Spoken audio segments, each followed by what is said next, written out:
Días, ¿cómo están? ¿Listos? ¿Sí? Súper. Muy buenos días a todos y a todas.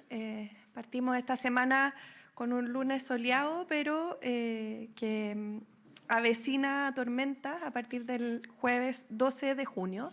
Tormentas que van a estar desde Coquimbo hasta Biobío, con lluvias, con viento. Así que es importante la preparación y el autocuidado. Como gobierno estamos y hemos trabajado de forma anticipada para proteger a las familias chilenas, para enfrentar los desafíos de esta temporada con medidas que son muy concretas, que se enmarcan en lo que conocemos como el plan de invierno. Este plan considera se inició en enero de este año y considera 12.000 trabajos de mitigación de riesgo, 905 intervenciones por parte del MOP en caminos y obras de infraestructura, más de 1.600 acciones de mantenimiento eléctrico que ha liderado la Superintendencia de Electricidad y Combustible, y esto incluye inspecciones, podas preventivas y reemplazo de equipos, ¿verdad? Frente a este nuevo sistema frontal, el llamado que hacemos es a cuidarnos entre todos.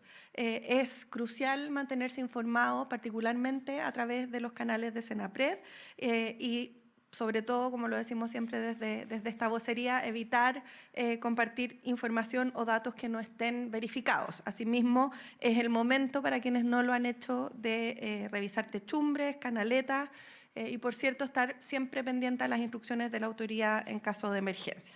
Mañana, durante la tarde, a las 2:30, Senapred va a sostener una mesa técnica precisamente para coordinar las acciones frente a este sistema frontal que se avecina, porque sabemos que prevenir es clave para enfrentar el invierno de forma segura. Como ustedes saben, no basta con las acciones del gobierno y de los ciudadanos, también es importante lo que ocurre en materia eléctrica. Las empresas eléctricas tienen un rol fundamental que jugar en este periodo. Quienes pagamos cuentas de la luz, ¿verdad? Los chilenos y chilenas pagamos por una mantención permanente y continua del suministro eléctrico. Esto es una obligación que tienen las empresas eléctricas de mantener y de desplegar todos los esfuerzos para que este suministro sea ininterrumpido, y eso considera podas, reparaciones, cuadrillas, bueno, todos conocemos las acciones que se despliegan, y en este sentido el llamado que hacemos a las empresas es a redoblar estos esfuerzos, porque todos sabemos que la lluvia y el viento no son casos fortuitos, sabemos con anticipación que esto va a ocurrir y por lo tanto el llamado es a tomar las acciones preventivas para evitar que tengamos cortes de luz y afectación del servicio y no esperar a las fiscalizaciones posteriores con las multas que en realidad no vienen a resolver sino que a sancionar estas situaciones. Como gobierno y liderado por el Ministerio de Energía vamos a estar desplegados haciendo todas las fiscalizaciones correspondientes. Así que así con el temporal, a prepararse todos para que sea ojalá una lluvia que al menos en el caso de Santiago nos permita limpiar un poco el aire y no traiga consecuencias negativas. Seguimos también avanzando con un calendario de elección que ustedes y todos conocen. El viernes pasado se lanzó la campaña Chile Vota Informado. Esta es una campaña que lo que busca es entregar información certera y veraz respecto de la elección primaria que se va a desarrollar el próximo 29 de junio. Es importante recordar que en estas elecciones votar es un derecho y además es una manifestación concreta de la vida democrática.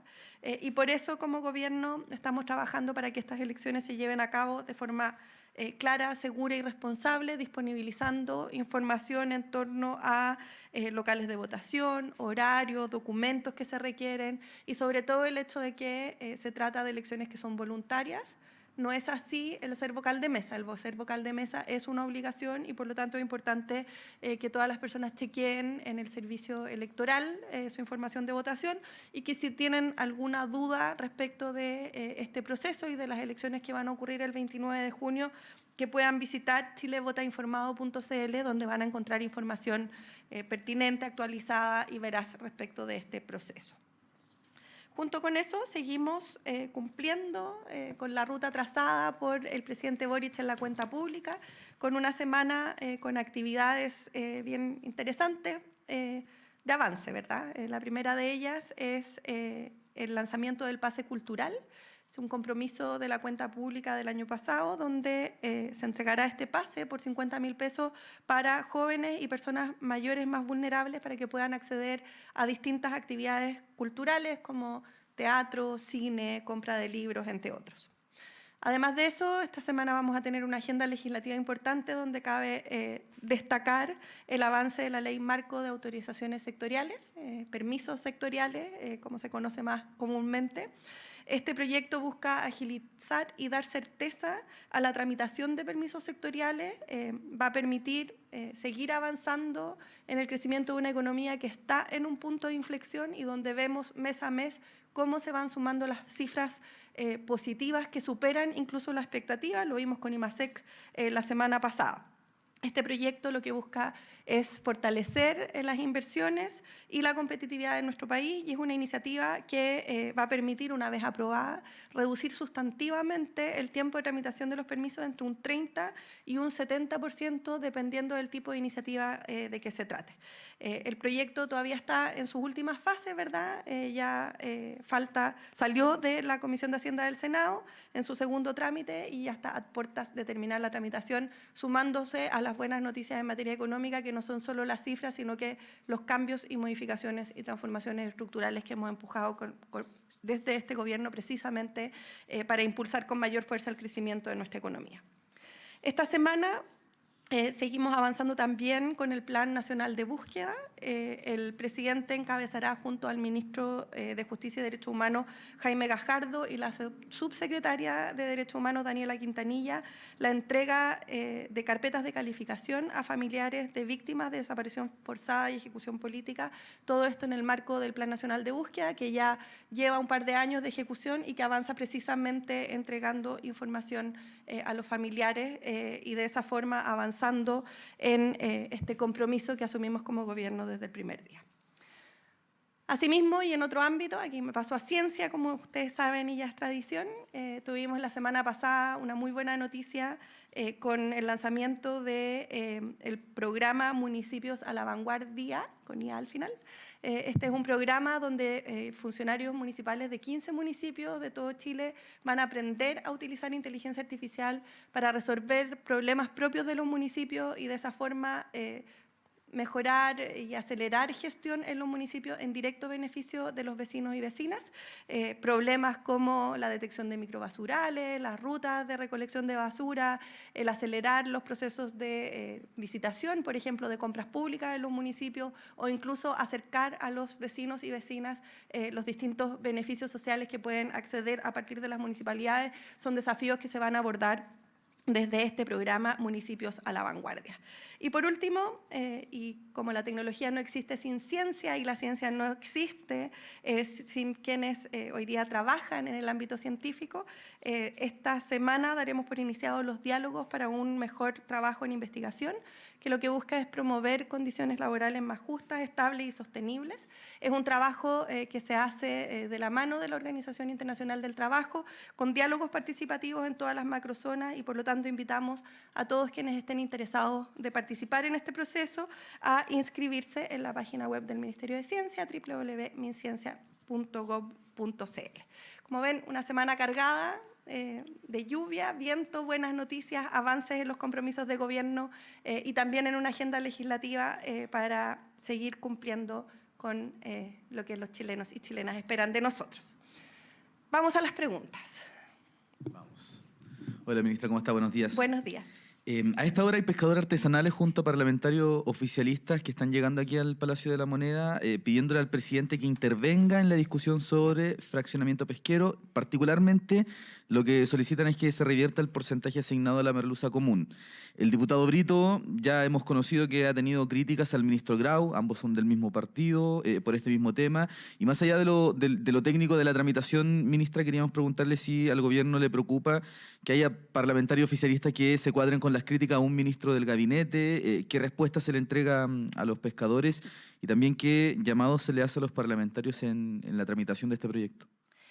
Bueno, efectivamente se va a recibir, en este caso por parte del Ministerio del Interior, esta carta que fue anunciada y que debe estar ocurriendo en estos minutos, de hecho. Pero lo que a nosotros nos interesa relevar como gobierno es que hemos logrado algo que es inédito. Aquí estamos hablando de una ley que por primera vez, de manera transparente y democrática, establece un sistema de distribución de la pesca artesanal e industrial, asegurando la sostenibilidad de la industria y también la sostenibilidad del recurso. Y eso se logró en 23 pesquerías, dejando, creemos, en el pasado una ley que tenía bastantes dudas respecto de su legitimidad, ¿verdad?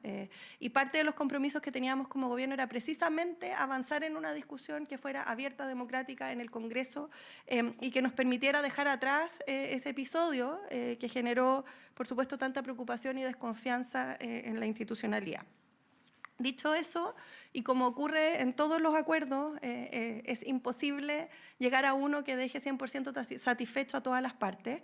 Eso no impide que las personas hagan y manifiesten de manera respetuosa, como está haciendo hoy día, sus opiniones y sus reparos, los que por supuesto son considerados y que son escuchados, pero entendiendo el contexto en el que estamos. Esta es una ley que se tramitó durante un tiempo extendido en la Cámara, que lo que buscaba era precisamente de manera transparente y democrática asignar las cuotas de distribución entre la pesca artesanal e industrial, y eso es algo que se ha logrado por el impulso del gobierno con el acuerdo de los parlamentarios y que creemos es importante relevar y sostener. Ministra, buenos días. Buenos días. Quería preguntarle, ministra, por el fallido nombramiento de Soledad Ormazábal como integrante del Consejo Directivo del nuevo Fondo Autónomo de Protección Previsional, un organismo que es clave para la reforma de pensiones en tanto administra y recauda el seguro social. El nombre de Ormazábal debió ser retirado de la lista por una inhabilidad por parentesco que la propia economista advirtió, pero no así los equipos del gobierno. Yo quería preguntarle si el gobierno acá reconoce un error y también qué dice esto de la prolijidad con la que se está implementando la reforma de pensiones. Sí. A ver, creo que hay dos partes en las preguntas que me gustaría diferenciar. La primera es entregar certeza y tranquilidad respecto del cumplimiento de los plazos de la reforma. La reforma está avanzando de acuerdo a los plazos que estaban establecidos, no tenemos absolutamente ningún retraso y eso significa que el calendario de beneficios que están esperando los chilenos y chilenas se va a cumplir sin ningún sobresalto. Y eso es lo primero, que es importante entregar tranquilidad porque sabemos que son muchos los que están esperando que ese calendario se cumpla para poder ver mejoradas sus pensiones.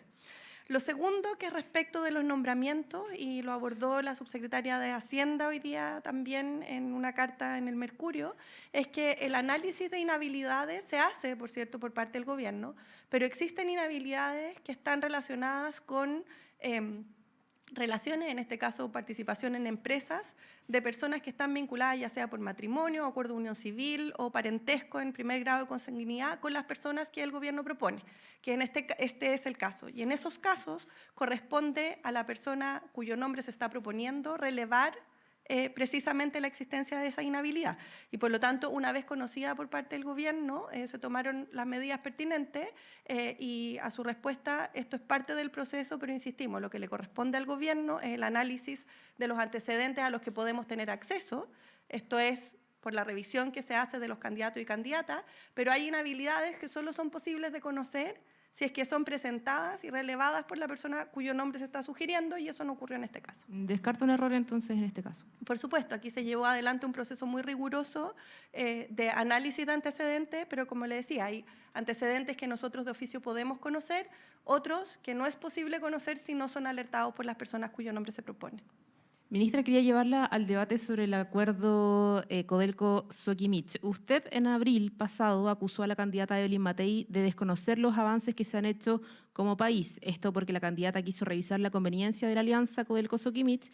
Entonces usted también advirtió que este manto de duda que pone la candidata tiene un efecto reputacional y dijo que ojalá Matei se desdiga de estos cuestionamientos. Yo, con esa consideración, quería preguntarle qué tiene que decir sobre la postura de la candidata Janet Jara, quien dijo que no va a poner su firma como presidenta de la República para cerrar la alianza Codelco-Soquimich en caso de no encontrarse cerrada, y también tildó de cándidos a quienes ignoran los intereses de Soquimich en este acuerdo, aludiendo a su herencia pinochetista y también al rol que tuvo en el financiamiento ilegal de la política. ¿Qué tiene que decir ahora frente a una candidata que no pone en cuestionamiento la efectividad del acuerdo, sino que derechamente dice que no lo va a firmar en caso de no estar cerrado? A ver, de nuevo quiero distinguir dos partes a la pregunta. La primera es que nosotros como gobierno queremos una vez más aclarar y enfatizar en que este es un acuerdo que fue suscrito con total apego a la legalidad y que cuando se hizo el análisis representa la vía más efectiva para que Chile aproveche al máximo una posición de liderazgo en materia de litio, que es fundamental para el crecimiento de nuestra economía, pero también para una industria de sustentabilidad y descarbonización que es también parte fundamental de nuestra agenda. Esta evaluación se hizo poniendo a la vista lo más beneficioso para el Estado de Chile y es lo que hemos sostenido en el contexto de una estrategia nacional del litio que además tiene componentes medioambientales y científicos. Respecto de las críticas en particular, y a propósito de varios comentarios que he escuchado en el último tiempo, creo que son críticas bastante diferentes. Lo que nosotros cuestionamos en algún minuto a propósito de la candidata fue el establecer un manto de duda respecto de un acuerdo sin que existieran ni una posición clara de parte de ella, ni tampoco argumentos o antecedentes que nos permitiera entrar en un debate de ideas a propósito de una materia que puede ser de preocupación nacional. En el caso de la candidata Jara, lo que vemos es una posición basada en una evaluación que hace ella y su campaña respecto de este acuerdo, que como gobierno evidentemente no suscribimos, por algo hemos avanzado en este acuerdo que creemos que es completamente legal, pero que creemos corresponde al debate de ideas, que es lo que tiene que ocurrir en el marco de una elección presidencial y por lo tanto creo que son situaciones muy distintas. Una cosa es, como dijimos en esa oportunidad, instalar un manto de duda respecto de algo sin que existan por ello argumentos y otra cosa es argumentar en contra de una decisión de gobierno donde por cierto podemos tener diferencias, pero que es parte de la política y del debate que se tiene que dar en el contexto eleccionario. Aclarado ese punto, ministra, ¿no le preocupa que la candidata no esté por firmar el acuerdo de Soquimich-Codelco cuando el gobierno tiene la convicción de que es un avance del país? A nosotros lo que nos preocupa es que este acuerdo avance en los plazos establecidos, que la Estrategia Nacional del Litio cumpla con sus objetivos, que es lo que ha ido ocurriendo paso a paso. Lo hemos visto con las alianzas que se anunciaron hace pocas semanas de ENAMI, de Codelco, lo vemos con el avance de la red de salares protegidos, con la instalación del Instituto Nacional del Litio, todas medidas que, por cierto, son del corazón de lo que este gobierno cree en torno al desarrollo productivo sostenible y que vamos a seguir trabajando hasta el último día por concretar. Buen día, ministra. Dos preguntas en materia de elecciones. Primero, ayer el candidato presidencial Jaime Mulet se desmarcó de este objetivo de lograr una lista única parlamentaria dentro del progresismo, como ha sido llamado el presidente Gabriel Boric. ¿Cómo ve el gobierno, bien digo, una división de las fuerzas de la alianza de cara a este desafío en el marco además de lo que han sido llamados de unidad desde el Ejecutivo? A ver, los partidos son libres absolutamente de establecer sus propias prioridades y estrategias electorales y por lo tanto no nos corresponde a nosotros opinar o referirnos respecto de ello. Lo que sí hemos hecho como gobierno, y quiero refrendarlo en este espacio, ¿verdad?, es apostar por una alianza lo más amplia posible, una alianza lo más amplia posible que nos permita sostener principios que son esenciales y fundamentales del progresismo frente a un contexto nacional e internacional, donde vemos una amenaza fuerte a ciertos derechos y garantías que hemos ido logrando como sociedad. Estoy pensando en los derechos de las mujeres, por ejemplo, donde vemos que hay retrocesos de ciertos sectores de la derecha. Estoy pensando en la valoración que se le entrega a la democracia. Estoy pensando en materias de seguridad, como por ejemplo el uso de armas, ¿verdad?, donde vemos a candidatos de la derecha que promueven el uso de armas, cuando como gobierno y como progresismo apostamos a reducir el uso de armas. De hecho, se han destruido más de 67.000 y por lo tanto la decisión de los partidos, la posición del gobierno ha sido y seguirá siendo hasta el último día el generar una alianza lo más amplia posible que permita proyectar las ideas del progresismo hacia el futuro también. Sí, y ministra, y además, ¿cómo observa el gobierno el movimiento de las últimas encuestas? José Antonio Kast, por ejemplo, pasando a la delantera, superando a Evelyn Matei, también Janet Jara, superando a Carolina Toa. ¿Hay preocupación, digamos, por el avance de los denominados extremos?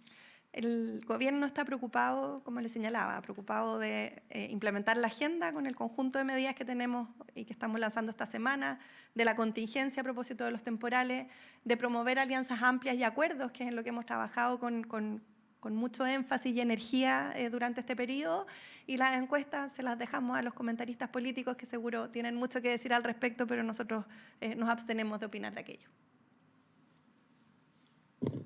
Ministra, buenos días. Buenos días. El presidente del Senado reveló este fin de semana que el gobierno de Estados Unidos le advierte a través de la embajada posibles represalias graves y económicas si Chile cortaba relaciones diplomáticas con Israel. ¿El gobierno ha recibido antecedentes de este tipo, ha recibido ese tipo de advertencias por parte de Estados Unidos, ya sea a través de la embajada u otra entidad? Y quería preguntarle cómo toman este tipo de advertencias, si es que han analizado en el gobierno estas advertencias. Expertos la semana pasada efectivamente hablaban de posibles consecuencias negativas para Chile luego de los anuncios del presidente en su cuenta pública. Hay dos temas acá, que está el rompimiento de relaciones y los anuncios, pero ¿han aquilatado las posibles consecuencias con Estados Unidos? A ver, lo primero es, solo por precisar y que no genera ninguna duda, no se han roto relaciones diplomáticas con Israel, sino que se anunciaron una serie de medidas como el retiro de los agregados militares y, bueno, los que conocimos en la cuenta pública. La decisión en torno a estas medidas se hace considerando todos los antecedentes posibles y todos los escenarios posibles de manera muy responsable, y donde, como lo señaló el propio presidente, la defensa de la democracia, los derechos humanos y el multilateralismo ha sido una posición internacional del Estado de Chile que es consecuente con las medidas que se anunciaron durante la cuenta pública. Y señalo esto porque a veces nos quedamos con la sensación de que las materias internacionales hay que verlas en torno a la relación de un país o a una decisión, cuando en realidad son construcciones de largo plazo, y en el caso de Chile, construcciones de Estado, y donde la consecuencia de los países a la hora de abordarlos es lo que también sostiene la reputación que como países tenemos en el ámbito internacional.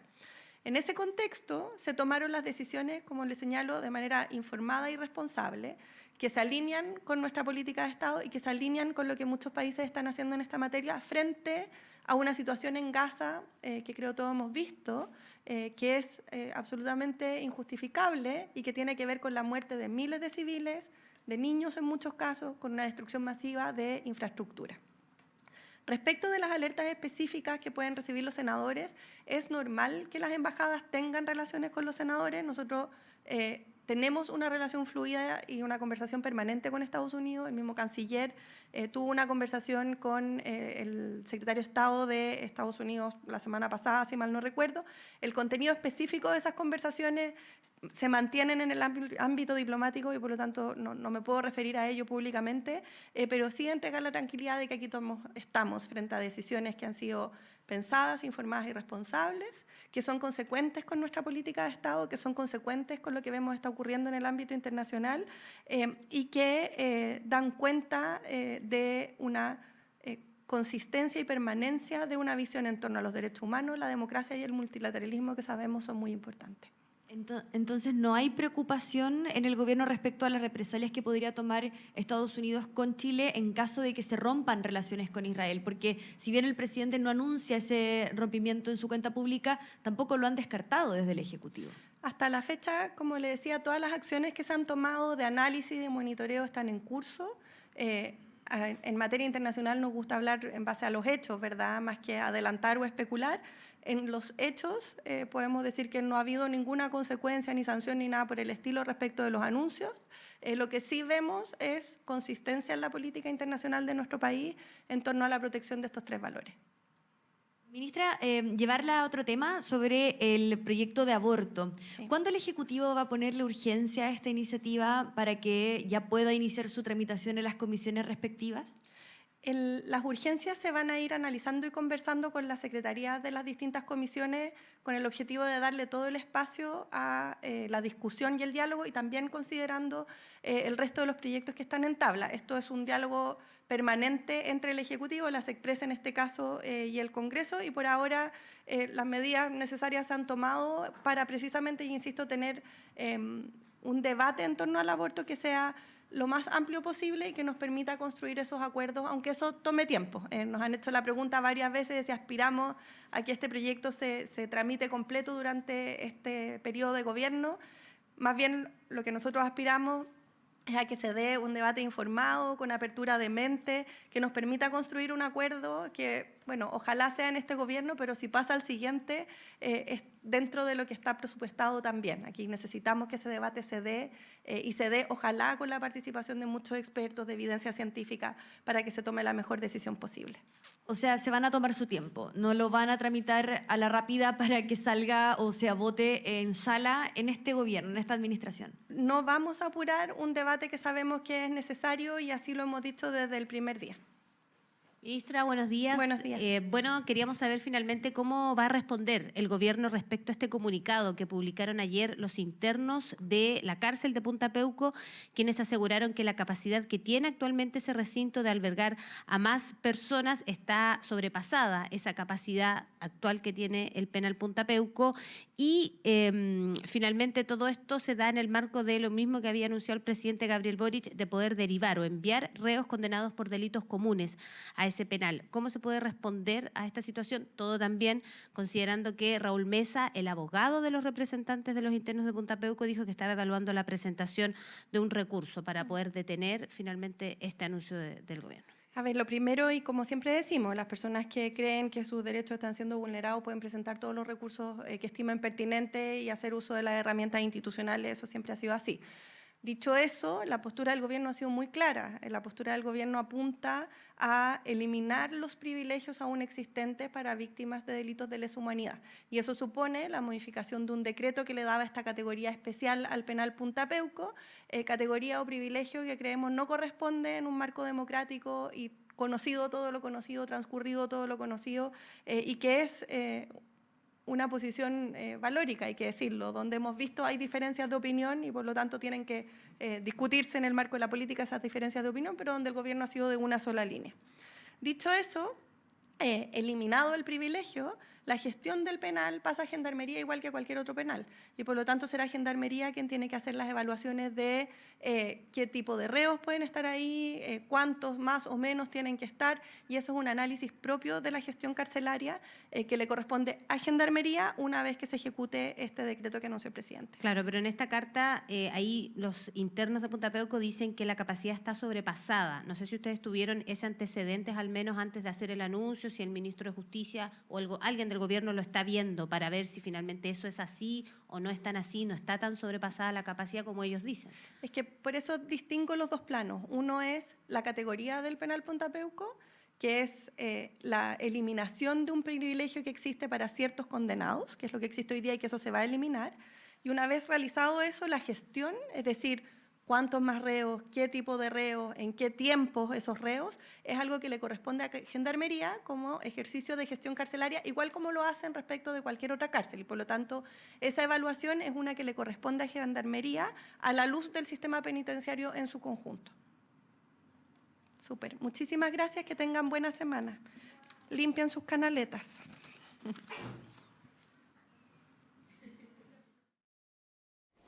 Gobierno de Chile. Chile avanza contigo.